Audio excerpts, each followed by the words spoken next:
वळूया पुढच्या बातमीकडे. पुढची बातमी आहे संभाजीनगरमधून. छत्रपती संभाजीनगरमध्ये अवैध गॅस रिफिलिंग सेंटरवर छापा टाकण्यात आला. कारवाईमध्ये 66 सिलेंडरसह साहित्य सुद्धा जप्त करण्यात आलेलं आहे. पोलिसांकडून बाप लेकाला अटक करण्यात आली आहे.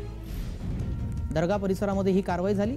घरगुती वापराच्या सिलेंडरमधून व्यावसायिक सिलेंडरमध्ये रिफिलिंग करण्याचं इथे काम सुरू होतं.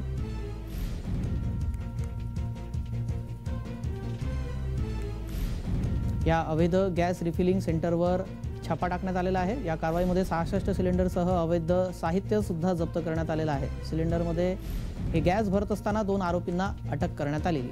ही कारवाई गुरुवारी रात्री उशिरा करण्यात आली. 66 सिलेंडर, गॅस भरण्याची सामग्री आणि मोजमाप करण्याची यंत्र हे आता जप्त करण्यात आले.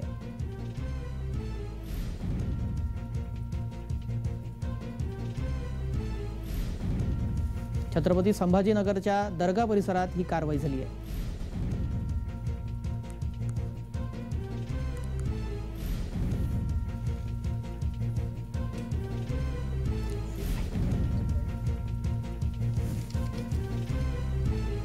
छत्रपती संभाजीनगरमध्ये ही कारवाई झालेली आहे. अवैध गॅस रिफिलिंग सेंटरवर छापा टाकण्यात आला.